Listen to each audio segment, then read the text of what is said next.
All right, all right, all right. Let's get this party started.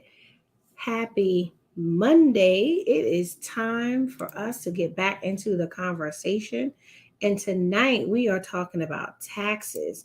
Do you have a tax infestation or are you building up a tax infestation? You're probably like, why in the world would I build up a tax infestation, Saran? How is that possible? Well, we're going to talk about it tonight. So, if you're here with me live, say hello in the chat. If you're checking in the replay, type hashtag replay to all the things that we're going to talk about tonight. So, with that, I'm going to get with you. I'm your girl, Saran. I'm going to talk to you. I talk to you about all things related to money. And tonight, we're talking about taxes. Taxes are going to be one of our biggest expenses as we get older, believe it or not.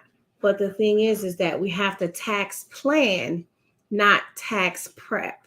We have to have a plan each year. It's March. What is your tax plan for 2024? What are you doing in 2023 that's going to impact your taxes in 2024?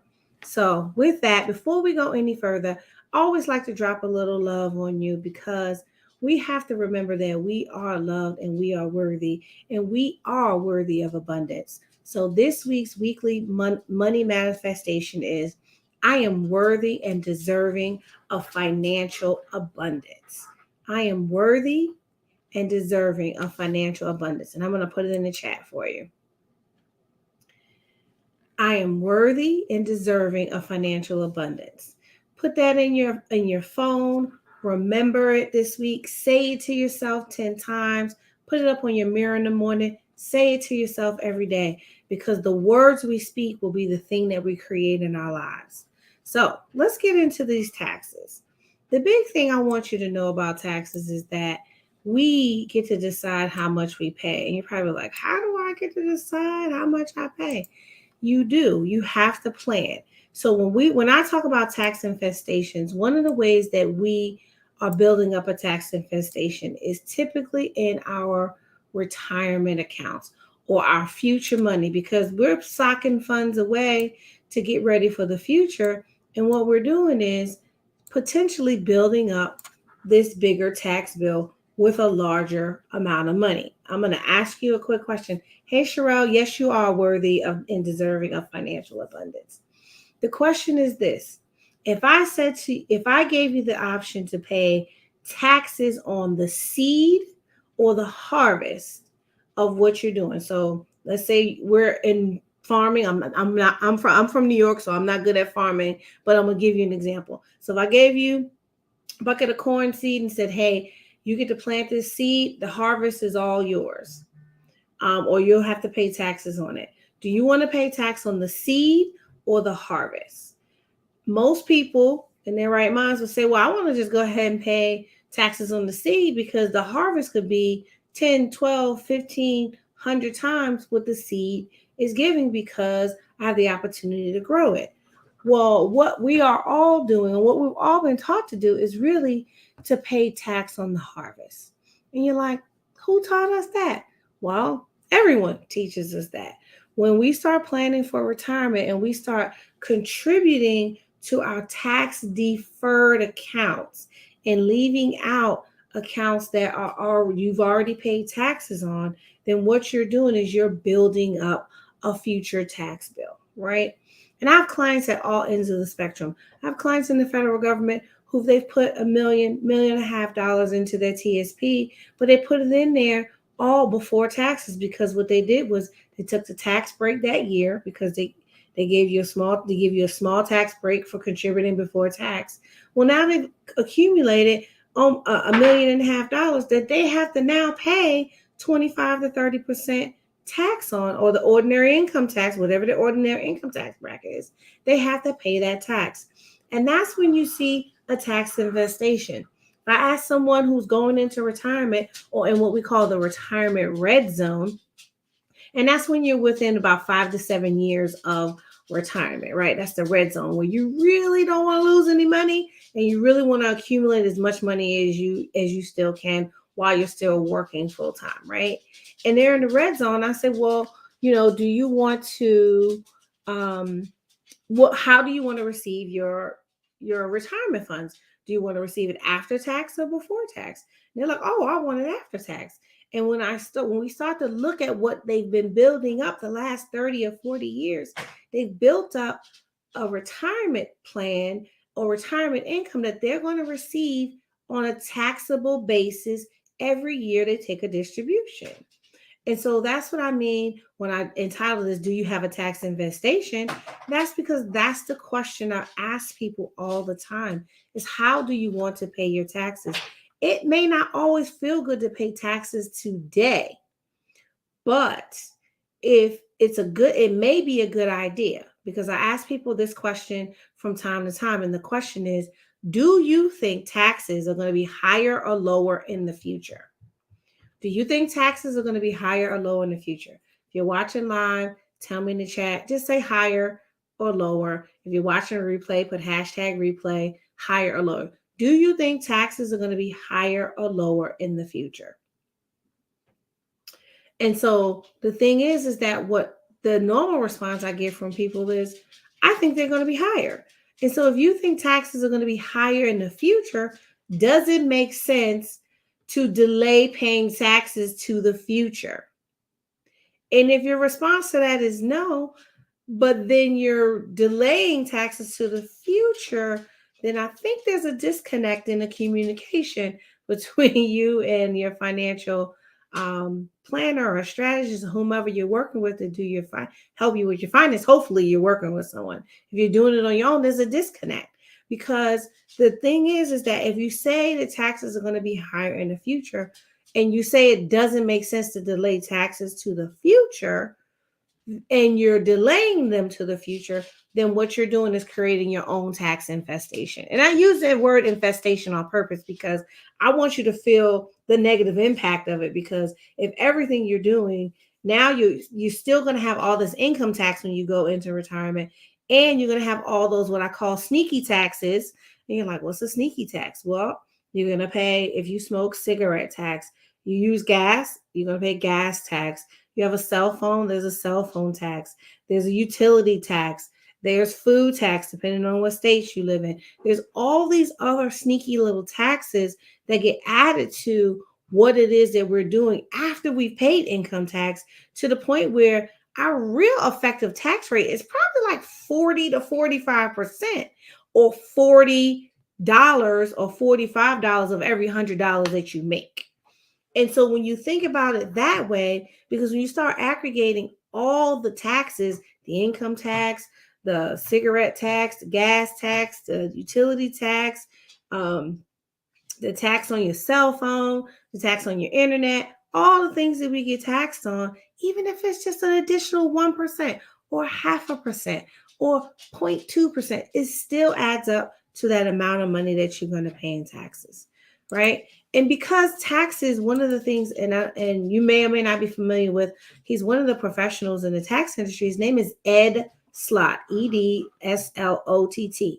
He wrote a book, and in this book he talked about, the name of the book is escaping me right now, but he talked about taxes being one of the single greatest threats to our wealth in the future, just because of the rise in taxes. And if I may just give you a little history lesson on taxes. Taxes didn't always exist. I know you're probably like, what? They didn't always exist? No.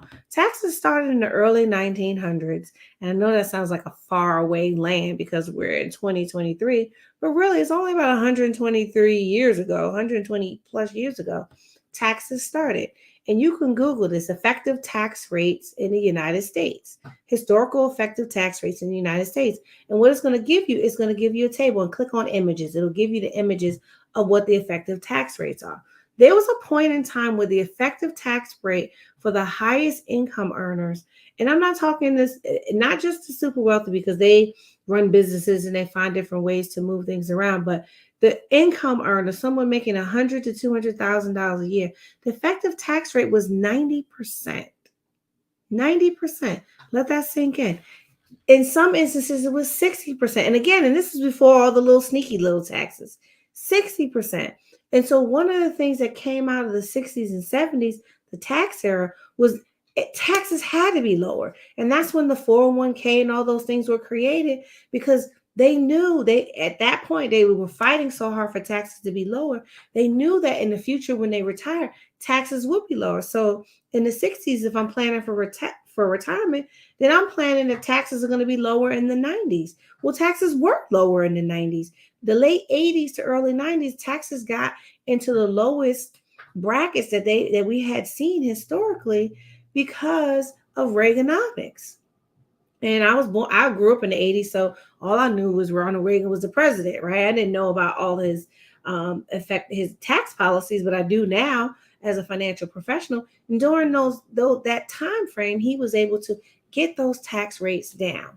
Well, right now we're seeing a steady creep in our tax rate, right? And the other thing is, it's not just one tax. A lot of us think we're in one tax. Oh, we've bumped up to a tax bracket. Well, it's a tiered system for taxes. The marginal tax rate, you could end up paying a little bit more. So, and I don't have the exact numbers in my head right now, but the way the bracket system works is this. So from $0 to $10,000, you pay a percentage. You pay 10%. I'm just throwing that number out there because I don't have it in front of me and I don't have it in my head right now. So for the first, 10,000, you'll pay 10% of tax on that.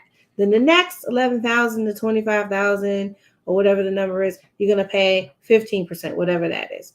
Then the next bracket of money, you're going to pay 20, 25%. Then as you keep going, so you have all these different brackets in your tax bucket. So you're paying a different percentage per bucket of money in your taxes. And that's how you end up with what your marginal tax rate is, because then you have to add up and aggregate all those percentages, right, of what you've paid in taxes. It's not a straight tax amount that you're paying. It'd be so much simpler if it was, your tax bracket is 20%, you pay 20%.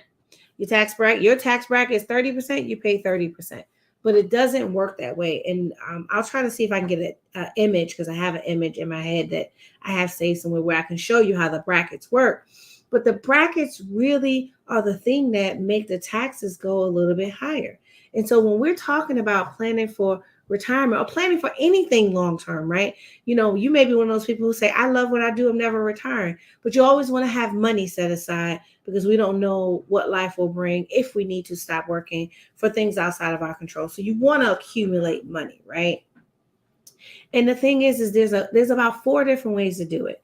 You can accumulate what we call free money for planning for the future for taxes. You can accumulate tax-free money for the future. You can accumulate tax-deferred money for the future, and you can have taxable money for the future. And I'm going to explain to you what each one is, right? So we're going to take our time today. So free money. A lot of people think free money is you found $100 on the side of the street. But when you're talking about planning for your future, free money is something like inherited. Maybe you were blessed to inherit money from a loved one who passed on. Maybe they left you life insurance. Maybe they left you their retirement. Maybe they left you their home to sell, or their assets, or other things as a part of that go into their estate that you can now take that lump sum of money and add it towards your future retirement and getting things done. Now, if you're in that position, call me, because there's some smart ways to grow that and put it in a place where it can move forward, right? The other place you're going to get free money is matching money. And you're like, matching money? For a lot of people who work in different industries, in certain corporations, governments, and nonprofits, they'll offer you what they call matching money. So if you work for the federal government, I'm in the Washington, D.C. area, so we have a lot of federal people. If you have what they call the TSP, the Thrift Savings Plan, they have an amount that they're going to match up into. Well, that's free money, because you don't have to do anything for it except contribute the amount they said to contribute, and they're going to match it. Some people have what we call a 401k. In the 401k with certain corporations, I know when I worked full-time for Verizon, I had matching money coming to my 401k from Verizon. And so that was free money. I didn't have to do anything for that money, right? And then some people work for the government, and maybe they have the 457 plan, and some government agencies do offer matching money. And that's where you're going to see your free money, right? When you talk about bucket number one being planning for retirement. Now, the next bucket you want to think about for your retirement is you want to think about tax-free money. Tax-free money, and most people don't even think about the benefits of the different ones. There's a Roth IRA, that's tax-free money. The reason it's tax-free money is because you already paid the tax on it before you put it into the Roth IRA. Now, the Roth IRA is an investment vehicle, and it's one of those vehicles that you can find out more about, and we can talk about offline, and we can get you with the registered professional who can put you in one if that's what you want. But a Roth IRA, what that's going to do for you in a nutshell in general is it's going to allow you to put in a certain amount each year.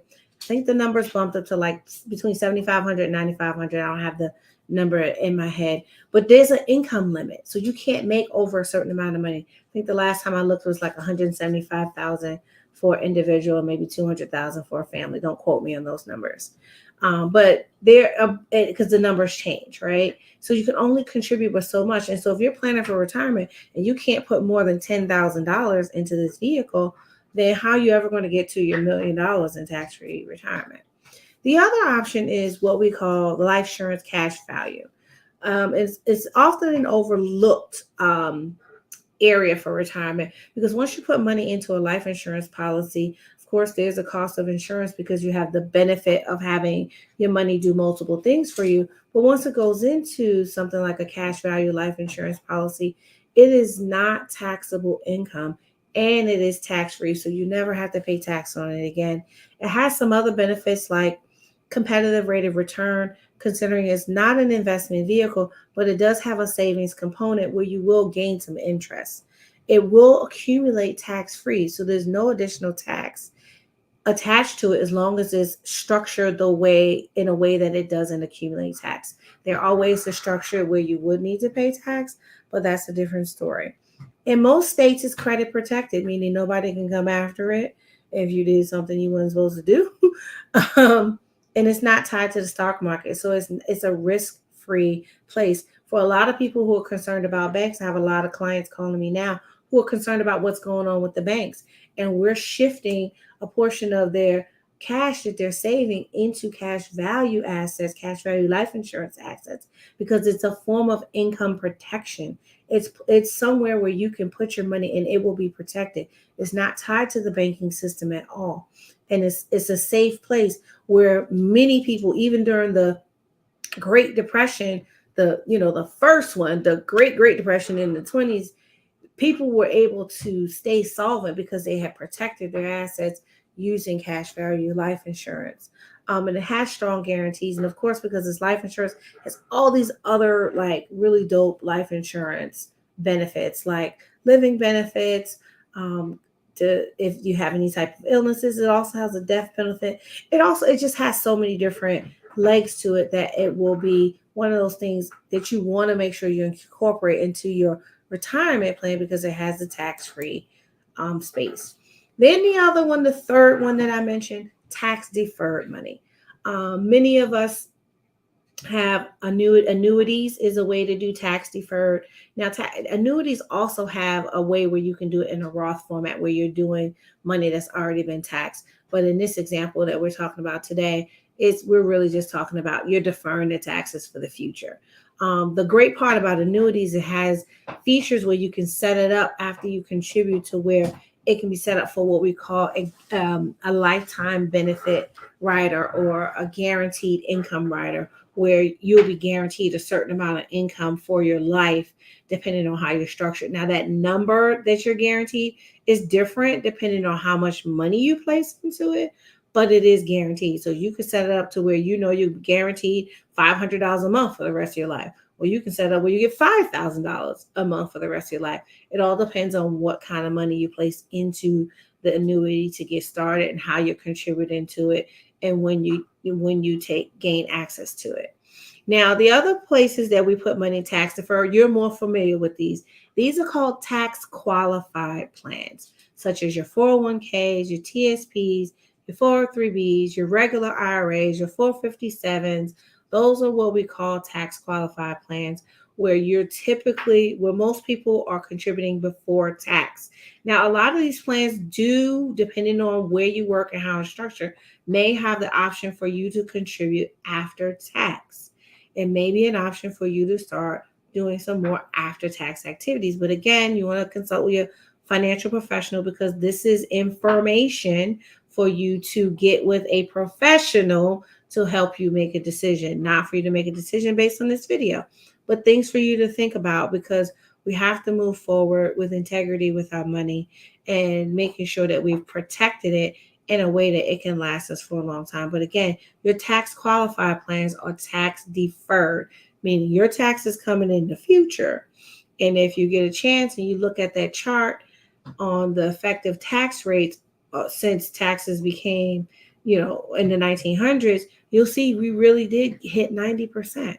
Now, the fourth one is the more obvious one, is taxable money. That means wages. You're still working. Maybe you've gone back to your previous job and become a contractor, or you've gone back and worked part-time, or you got another job doing something else. But again, those wages are still taxable. And when you still work and you receive retirement funds from any of these qualified plans, all of it becomes taxable. And if and when you become eligible for Social Security, even though they're projecting that it's going to be 70 to 80% less than what people are getting now, even if you do become eligible for Social Security and you're still making wages in retirement, up to 80% of your Social Security becomes taxable. Listen to that again. If you have income coming in, and it can be from your qualified plans, from your annuities, from all these other places, if it's considered income on your IRS filing, it makes your Social Security taxable up to 80%. And so if you were getting $1,000 a month in Social Security, $800 of it is taxable, meaning you could pay your effective tax rate of 20-25%, and then it gets added to those tax brackets that I mentioned earlier, right? The other taxable money is capital gains, and we get capital gains from our investments, from stocks, from bonds, from all the things that we do to try to grow our money, from crypto and Bitcoin. There are capital gains taxes on it. When you take that money out, you need to pay tax on the gains. Do not miss that. If you are in that industry, if you are in that space with your money, that is not tax-free growth. That is taxable growth, right? And then the other thing is interest. You pay tax on taxable money is interest. And you're probably like, what? On your savings account, if you have money in there and you get an interest statement at the end of the year, the 1099 on your savings, that is a tax. You're paying tax on those savings accounts, CDs, mutual funds, and other places. You're paying tax on it. And then the last one, Social Security, which I mentioned, is another taxable income that you can use towards your retirement, but it is, again, indeed taxable. Now, the question I always ask people when I talk to people about retirement, and I try to use the smart money retirement order as a part of the conversation, is most people skip over, they get free money, but they skip over the opportunity to set up tax-free money for their retirement. Should really have something in all four buckets when you're moving forward thinking about tax planning.